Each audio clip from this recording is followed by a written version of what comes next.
사랑하는 주님, 오늘도 이 말씀과 기도로 주님께 달려갑니다. 오직 성령으로 충만하게 하여 주시옵소서. 예수님의 이름으로 기도드립니다. 아멘. 사도행전 21장 1절에서 9절을 찾으셔서 함께 교도하실 때 오늘 하나님께서 우리에게 주시는 계시의 말씀으로 받으시기 바랍니다. 제가 먼저 1절을 공독하겠습니다. 우리가 그들을 작별하고 배를 타고 바로 고스로 가서 이튿날 로드에 이르러 거기서부터 바다라로 가서 구브로를 바라보고 이를 왼편에 두고 수리아로 항해하여 두로에서 상륙하니 거기서 배의 짐을 풀려 함이로라.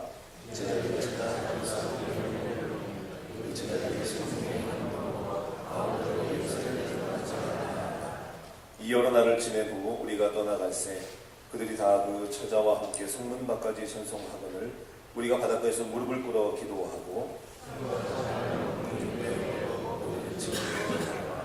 두로를 떠나 항해를 다 마치고 돌레마이에 이르러 형제들에게 안부를 묻고 그들과 함께 하루를 있다가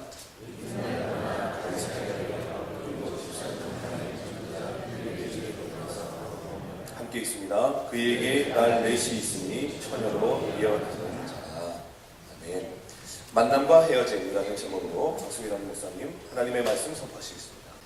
할렐루야. 인간은 태어나면서 죽을 때까지 무수히 많은 만남들을 반복하며 살아갑니다.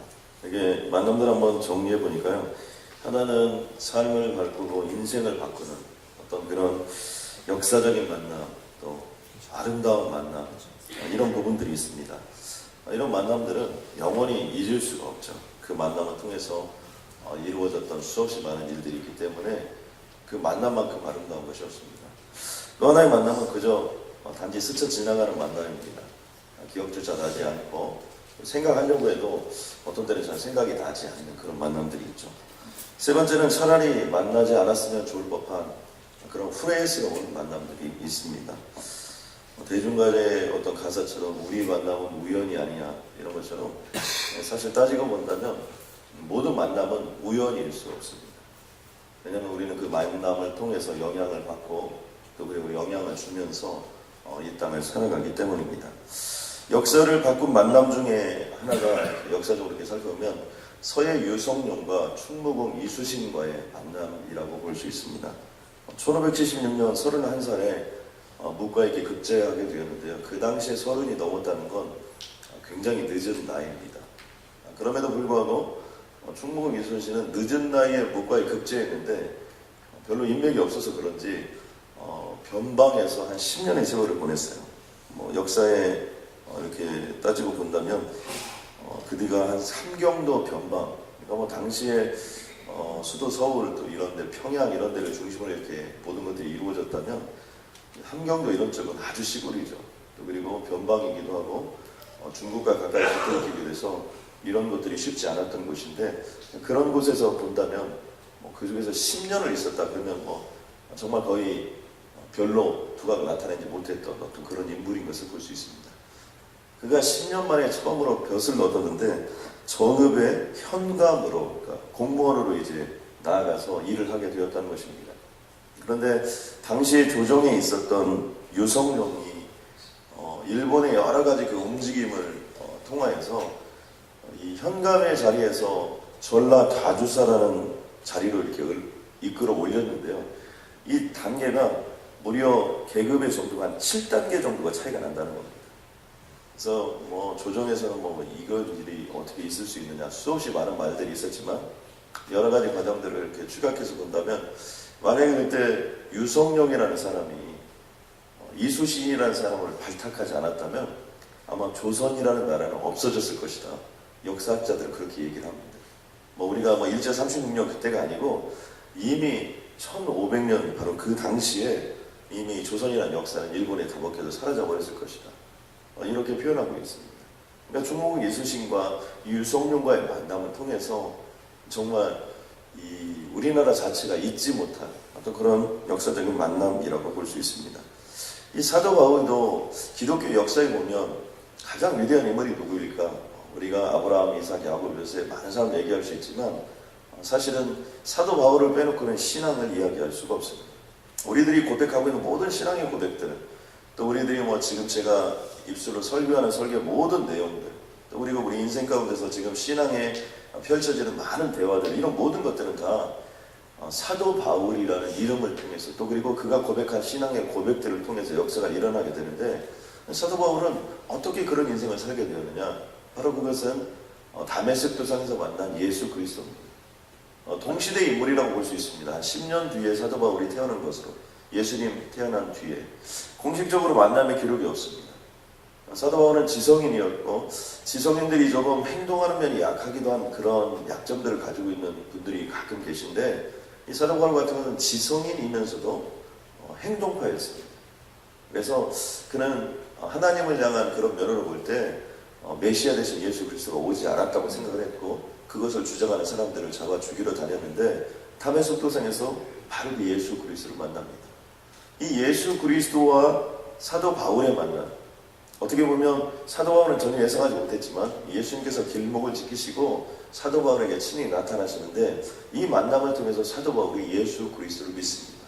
그리고 이 믿었던 복음의 역사를 통해서 드디어 우리가 지금 현재 보고 있는 사도행전 후반부도 사도 바울에 의해서 다 쓰여지고, 그 다음에 등장하는 빌립보, 오늘 우리가 얘기의 배경이 되는 에베소, 또 많은 예루살렘의 부분들, 이런 부분들은 우리가 신약 성경 13권이 등장하는 바로 그 백그라운드 배경들이 되는 것들이 우리 볼 수 있습니다.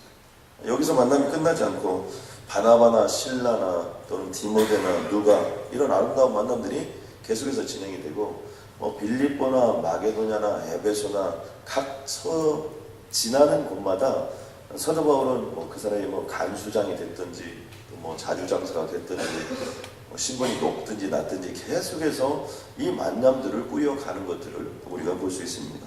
저는 오늘 이곳에 있는 모든 분들에게도 이런 만남의 축복들이 날마다 새롭게 여러분의 인생 속에 펼쳐지기를 주님의 이름으로 간절히 소원합니다. 또 한 가지는 모든 인간의 만남에는 끝이 존재한다는 것입니다. 이것은 피할 수 없다는 거죠. 왜냐하면 모든 인생은 이 땅에 태어나면 죽기 때문에 그렇습니다.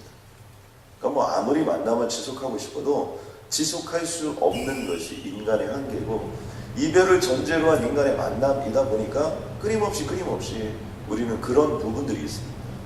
그래서 우리들의 모습 속에서 어떻게 만났느냐, 이것도 참 중요하지만 어떻게 헤어지느냐는 어떤 의미에서는 훨씬 더 중요하다는 것을 잊어서는 안 된다는 것입니다.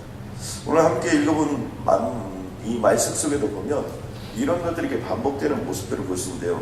1절에 보니까 우리가 그들을 작별하고, 여기 우리가는 에베소에 있는 사람들을 가리킵니다. 그들과 작별하는 거죠.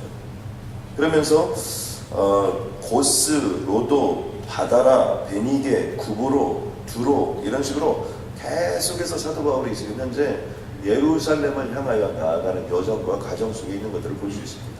그런데 이런 여정과 과정도 그냥 배를 타고 막 진행을 하는 게 아니고, 그냥 가는 게 아니고, 가는 곳곳마다 제자들을 만나고, 또 그들과 만남을 갖고 그들을 굳게 하고, 또 그들과 함께하는 장면들이 등장합니다. 두로에서도 제자들을 찾아가서 2일을 머물렀다고 얘기합니다. 2일이라는 건 7일, 7days를 가리키는데, 거기서 만남을 갖고 또 나아갈 때 그 제자들이 사도 바울에게 신신당부합니다. 절대로 예루살렘으로 가서는 안 된다. 그 얘기는 다른 말로 표현해보면, 예루살렘이 지금 현재 사도 바울에 대한 이야기들로 들끓고 있고, 여러 가지 정황상 사도 바울이 갔을 때 어려울 것이라고 모든 사람들이 예상을 하고 있었다는 것이죠. 그럼에도 불구하고 사도 바울은 계속해서 예루살렘으로 향합니다. 또 두로를 떠나서 돌레마이라는 곳을 거쳐가지고, 또 그리고 돌레마위에 또 묵으면서 거기서 또 제자들과 만남을 갖고 안부를 묻고, 그곳에서 하나님의 복음을 전파하고, 다시 가이사랴라는 곳으로 가고요. 이 가이사랴에서는 7 집사 중에 한 사람이 있었던 빌립 집사, 우리가 생각이 나죠. 그 빌립 집사님이 딸이 4이 있었습니다. 그래서 그 빌립 집사님의 따님들과 또 만남을 갖고 빌립 집사님 댁에서 머무는 이런 과정들을 우리에게 보여주고 있습니다. 사도 바울의 여정과 과정을 보면 만나고 헤어지고 만나고 헤어지고 계속해서 하나님의 복음의 역사를 펼쳐가는 것을 볼 수 있습니다. 저는 오늘 만남 속에서, 오늘 이렇게 본문 속에서 이 만나고 헤어지는 과정 속에서 꼭 우리가 좀 생각해야 될 것이 있는데, 첫 번째는 만남을 위해서도 우리가 기도해야 되지만 헤어지는 부분들에 대해서도 충분히 많이 기도해야 된다는 것입니다. 특별히 오늘 그 헤어지는 장면들에 등장하는 모습을 보면 우리가 어제 봤던 본문에 보면 20장 36절에 이 말을 한 후 무릎을 꿇고 그 모든 사람들과 함께 기도하니, 사도 바울과 에베소의 그 영적인 리더자들과 헤어질 때도 보니까 그냥 뭐 기도 한번 합시다, 그냥 기도 한번 하고 잘 있어요, 잘 가세요 이렇게 헤어졌던 게 아니죠. 다 무릎을 꿇고 정말 함께 기도했다는 거예요. 그것은 뭐예요? 정말 이 간절함, 또 그리고 보내는 자의 마음, 또 그리고 떠나는 자의 마음, 이런 것들이 녹아져 있고, 그 헤어지는 한 부분들에 대해서도 정말 얼마나 많은 애틋한 마음들이 있는 것들을 볼 수 있죠. 오늘 본문 가운데서도 보니까 그들이 다 처자와 함께 성문밖까지 전송을 했다는 겁니다. 끝까지 전송을 했다는 거죠. 그러면서 거기도 보니까 우리가 바닷가에서 무릎을 ቁ고 기도했다 이렇게 되고 있는 겁니다. 그러니까 뭐 바닷가에서 이제 배를 타고 가는데 여러분 뭐 그때 무슨 뭐 선착장이 얼마나 발달했겠습니까? 그런데 그런 곳에서 바닷가에서 무릎을 꿇고 사도 바울이 가는 마지막을 위해서 함께 기도하고 또 함께 주님께 그 가야 될 길, 또 남아야 되는 사람들을 위해서 기도했던 모습들을 우리는 볼 수 있습니다. 이런 것처럼 우리들의 만남도 참 중요하지만 헤어질 때도 기도해야 되고 헤어진 다음에도 기도가 많이 필요하다는 것입니다. 저는 특별히 예수님의 생애를 보면서 느껴지는 부분 중에 하나가 뭐냐면, 예수님은 이 땅의 지상사역을 온전히 다 십자가에 못 박혀 돌아가시고 또 죽은 지 3일 만에 부활하시고 또 부활하시고 40일 동안 이 땅에 계시면서 모든 부분들의 사역을 마치셨습니다. 어떻게 보면 하나님이 이 세상에 보내신 모든 것들을 다 이루시고, 그리고 말씀 속에서 모든 걸 다 이루셨다 하시고, 또 거기서 끝나지 아니하고 위로부터의 능력을 기다리라, 그래서 위로부터 능력 대신 성령님이 이 땅에 오시는 것까지 다 주님께서 예비하시고 하나님의 나라로 가셨습니다. 예수님은 더 이상 우리에 대해서 어떠한 책임도 없으세요.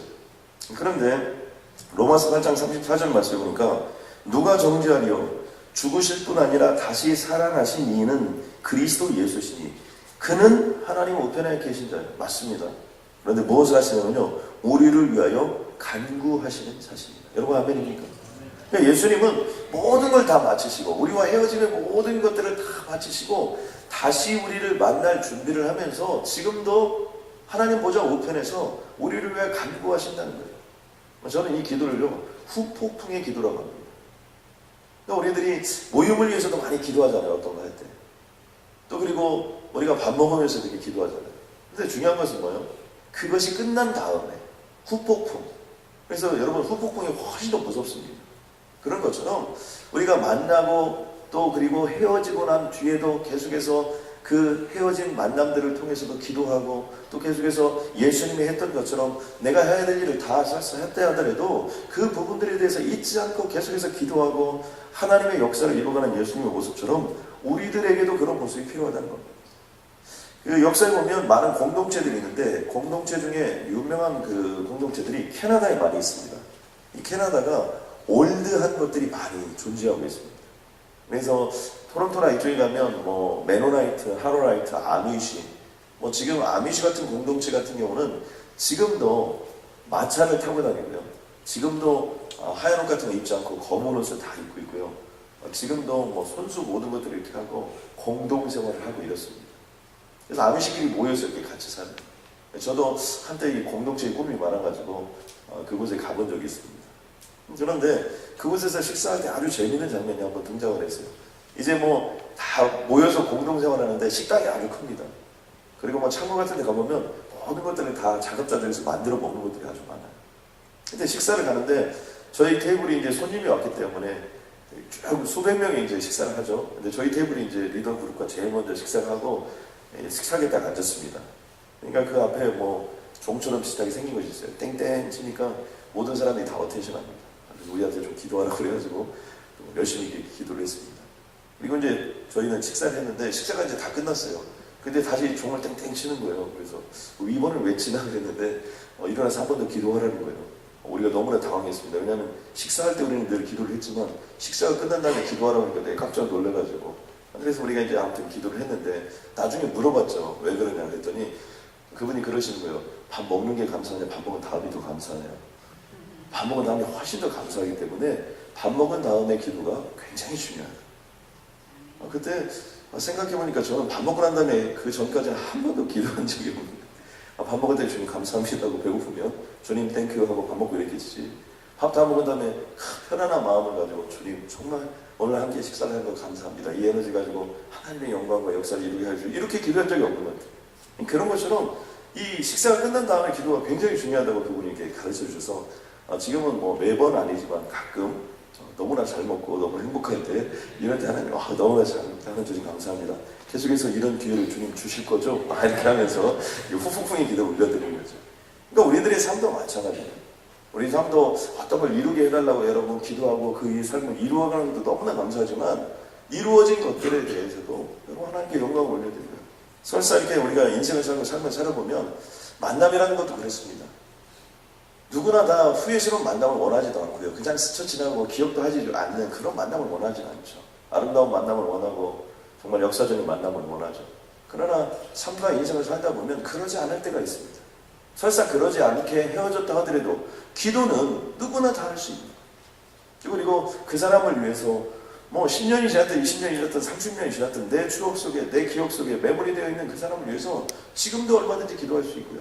여러분 그러한 축복권이 우리에게 있다는 걸 여러분 깨닫고 만남도 헤어짐도 함께 우리가 소중히 여겨야 한다면 여러분 그것을 통해서 우리는 정말 하나님의 역사를 이루어 나갈 수 있다고 확신합니다. 또 한 가지는 적어도 헤어질 때 울어줄 수 있는 관계가 좋다 이런 얘기를 좀 하고 싶어요. 어제 내용 속에 보면 사도행전 20장 37절에 그렇게 무릎 꿇고 기도하고 한 일이 뭐냐면 다 크게 울며 바울의 목을 안고 입을 맞추었다 이렇게 되어 있습니다. 그러니까 성경에 크게 울었다는 것은 얼마나 그들이 슬픔이 많았던가를 알 수 있는 겁니다. 아마 여러분들도 이렇게 생각해보면 정말 헤어지는 것이 힘들어서 또 그리고 헤어져서는 안 되기 때문에 정말 눈물을 흘리고 또 뒤돌아설 수 없었던 그런 모습들이 여러분들에게도 있을 것입니다. 저도 저희 아버님께서 이렇게 저희 아버님의 생애 가운데 제가 머릿속에 잘 기억하고 있는 한 장면이 있는데 제가 신학대학원에 처음 입학을 하고 또 저희 이제 가정이 전체가 다 서울로 이렇게 이사를 가게 되었습니다. 그때 아버님 어머님이 오셔가지고 저희가 이렇게 살림살이 할까 이런 거 다 준비해 주시고 이제 가는데 집에서 이렇게 골목으로 나와서 밑에 골목까지 쭉 길게 내려가는 골목이 있어요. 그런데 저희 아버님이 이제 저를 이렇게 딱 하고 제가 끝까지 바래다 드린다는데 정말 오지 말라는. 그래서 이쪽 골목 끝에 와서 아무튼 인사를 드리고 갑니다. 그래서 이제 아버님이 저 밑에 어머님하고 내려가시니까 이제 그 모습을 이제 끝까지 이제 보려고 그렇게 있는데 어머님은 뒤돌아서 자꾸 들어가라고 이렇게 손을 흔드시는데 아버님은 이렇게 뒤를 못 돌아보세요. 그래서 저는 아니야 손 한번 흔들어줬으면 좋겠다. 그런데 제가 그 모습 속에서 무엇을 봤냐면 어깨가 심히 떨리고 있는 것을 볼 수 있었어요. 아버님은 우시느라고 뒤를 못 돌아보시는 거예요. 그런 모습을 제가 보면서 내가 인생을 열심히 살아야 되겠구나. 와서 집 얻어주시고 모든 걸 다 해주시고 그것도 마음이 놓이지 않아서 그렇게 울면서 걸음걸음을 걷는 아버지의 모습이 지금도 저의 가슴 속에 이렇게 잊혀지지 않는 이렇게 장면을 있습니다. 사도 바울도 보면 디모데에서 쓴 편지에 보면 사도 바울의 그 애타는 만남의 헤어짐의 여러 가지 어려움들이 그곳에 나타나 있는데요. 디모데후서 4장 9절을 보니까 너는 어서 속히 내게로 오라. 디모데에게 그런 얘기를 합니다. 디모데야 속히 좀 내게로 오라. 그러면서 이런 얘기를 해요. 대만은 이 세상을 사랑하여 나를 버리고 데살로니가로 갔고 굳이 그냥 데살로니가 갔다 이래도 되는데 사도 바울은 그것을 그럴 때 나를 버리고 그 얘기는 뭐예요? 사도 바울이 그만큼 힘이 들었다.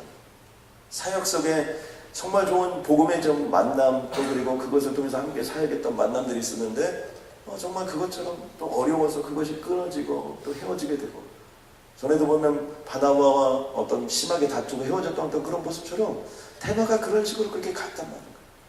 그러면서 또 이런 얘기를 합니다. 누가와 나만 함께 이루리라. 굳이 이런 얘기 쓸 필요가 뭐가 있습니까? 어서 속히 오라. 네가 보고 싶다. 보통 사도 바울은 이럴 것 같은데 그렇게 하지 않고 누가와 나만 남았다. 이렇게 이 모습은 그만큼 외롭고 그의 삶의 마지막 이제 디모데 후서를 쓴 다음에 얼마 있다 이제 사도 바울이 하나님의 부름을 받거든요. 그의 인생 속에 얼마나 뼈저린 이 헤어짐의 모습이 있고 이제 다 떠나고 이제 누가 나만 남았는데 정말 네가 좀 빨리 왔으면 좋겠다. 그 인간적인 모습들이 여기 들어 있습니다. 그래서 어떤 성서학자들은 디모데 후서는 너무나 인간적이기 때문에 우리가 한번 고려해서 봐야 된다 이렇게 얘기하는 성서학자도 있습니다. 그러면서 마지막으로 한마디 더 하는데요. 내가 올 때 마가를 데리고 오라. 그가 나의 일에 유익하리라. 굉장히 중요한 내용이에요. 마가가 누굽니까?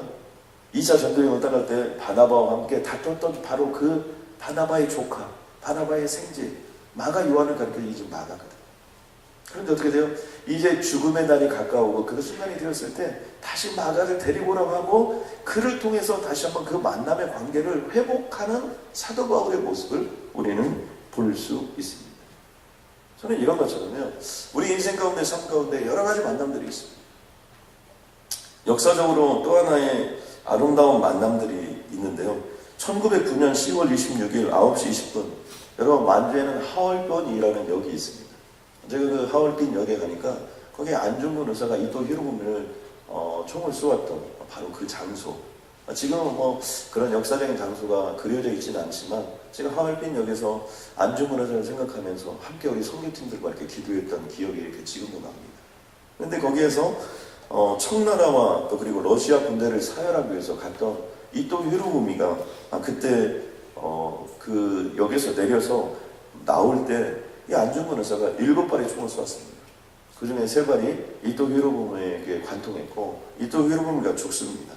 그리고 현장에서 안중근 의사는 사로잡히고 그로부터 정확히 5개월 뒤에는 1910년 3월 26일 날 순국합니다. 그런데 이 약 한 5개월 동안 어디에 있었냐면 안중근 의사는 위순이라는 형무소에 수감되어져 있었습니다. 근데 이 위순에서 5개월 있는 동안 정말 이렇게 안중근 의사가 인물이라는 것들을 많이 이렇게 보여주는 대목이 있는데요. 그 간수의 장의 역할을 맡았던 일본 헌병 출신의 간수 치바 토시치라는 사람이 그곳에 있었다는 겁니다. 그런데 이 보통의 사람들은요, 뭐 와가지고 뭐 여러 가지 고문을 하거나 뭐 이렇게 하면요 다 흐트러진다는 거예요. 근데 안중근 의사는 전혀 그런 것이 없다는 거예요.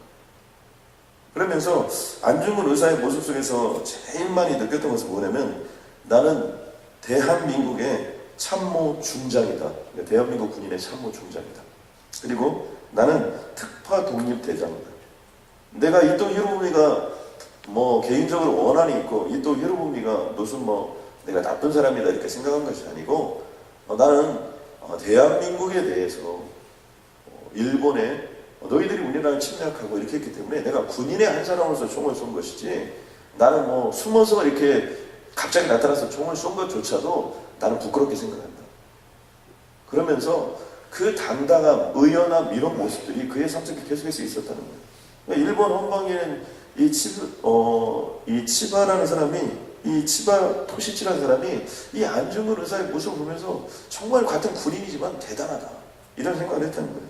또 그리고 이제 늘 그는 아침에 일어나면 이렇게 기도를 하고요. 한복으로 이렇게 갈아입고 이렇게 들은 그런 청렴한 생활을 그 안에서도 하고 또 그 다음에 글을 쓰고 이랬는데 이제 사형이 결정이 된 겁니다.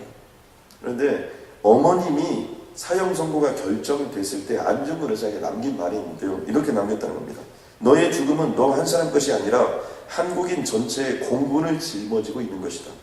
내가 항소를 한다면 그것은 목숨을 구걸하는 것입니다. 그러니까 딴 마음 먹지 말고 그대로 죽으라. 어머니가 아들에게 이렇게 한 거죠. 이런 어머님이 계신지 모르겠어요. 참 이게 쉬운 일이에요. 딴 마음 먹지 말고 그대로 죽어라. 이렇게 했단 말이에요. 그리고 안중근 의사는 비정하게 들릴지 모르지만 이것이 그의 마음속에 당연히 가야 될 길이라고 생각했다. 이런 과정과 여정을 다 옆에서 이 치바 도시치라는 사람이 그런 모습을 보고 정말 그래서 이제 마지막으로 이제 죽는 날이 됐는데 원래는 사형 당하는 것을 안 알려줄 거라고 합니다. 그런데 내일 죽는다고 이 치바 도시치라는 사람이 안중근 장군에게 알려주었다는 거예요. 그리고 평소에 꼭 쓰고 싶었던, 그래서 그가 글을 쓸 수 있도록 다 준비를 해줬고요. 그때 마지막 남긴 글이 있는데 위국 헌신 군인 본분이라는 글을 쓰고 죽었다고 합니다. 이 말이 뭐냐면 나라 위에 몸을 바침은 군인의 본분이다. 나는 군인의 본분으로서 이 일을 했다는 것이죠. 그리고 왼손 이 약지를 해가지고 그것으로 지장을 찍어서 안중근임을 나타냈다는 거예요. 이렇게 써졌던 그 글을 누가 결국에는 가지고 있었냐면 이 치바 토시치라는 사람이 늘 이 글을 가지고 있었고요. 또 그리고 자신의 삶이 다하는 그날까지 안중근 장군의 영전을 세워놓고 죽을 때까지 아침 저녁으로 안중근 장군의 명복을 빌어줬다는 거예요. 정말 대단하죠. 그리고 죽을 때 부인에게 이런 유언을 남겼다는 거예요. 내가 죽은 후에도 안중근의 유목을 소중히 간직하고, 아까 써줬던 위국 헌신 군인 본분이라는 것을 소중히 간직하고 내 것과 안중근 사의 위패를 같이 모시고 아침 저녁으로 치성을 드리라고 했다는 거죠. 그리고 1965년 74세로 떠날 때까지 이 유언을 지켰다고 얘기하고요. 1979년에 치바 토시치와 그 안에 기요치의 유족들이 또 이 유언을 받들고 있습니다. 유족들이 안중근 장군 탄생 100주년 기념 때 바로 이 위국 헌신 군인 본분이라는 그 안중근 의사 마지막 그 사형 집행 전에 썼던 이것을 우리나라에게 바쳤다고 합니다. 여러분 뭔가 좀 가슴이 찡하지 않습니까? 어떻게 보면 또 여러분은 저격됐던 그럼에도 불구하고 그런 만남의 축복들, 여러분 이런 모습들, 죽은 다음에도 우리나라 사람도 참 아침 저녁으로 치성을 드린다는 게 어려운데 일본 헌병이 안중근에서 죽은 다음에 죽을 때까지, 여러분 이런 것처럼요 우리들의 만남도 그렇고, 그래서 우리가 한평생 살아가면서 여러 가지 만남이 있지만 여러분이 만남과 헤어짐 속에 모든 인생이 다 거기에 달려있어요. 그래서 여러분 만남도 잘해야 되고 헤어짐은 더 잘해야 됩니다. 여러분 아멘입니까? 여러분 그런 인생이 되게 달라고 우리가 하나님께 기도하면 그러한 축복이 여러분에게 임할 줄로 믿습니다. 우리 한번 이런 만남들을 한번 생각하면서요, 우리 합심을 한번 기도했으면 좋겠습니다.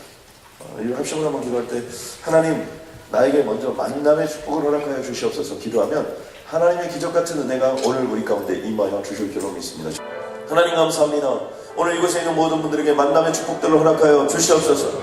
하나님 때로는 만남의 축복들로 말미암아 좋은 일도 있고 또 때로는 그 만남 때문에 어려운 일도 있을 수 있지만 하나님 늘 만남과 헤어짐 속에 기쁨이 차고 넘칠 수 있도록 주님 역사하여 주시옵소서.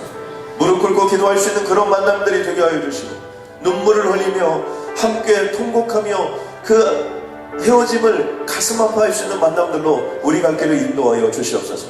나사렛 예수 그리스도의 이름으로 온전히 명하노니 잘못된 만남, 후회스러운 만남이 우리의 가슴 속에 있다면 이 시간 다 멸하여 주시고 하나님 새로운 만남과 헤어짐에 있다 할지라도 그들을 축복하고 용서함으로 말미암아 새로운 역사가 일어날 수 있도록 주께서 함께하여 주시옵소서.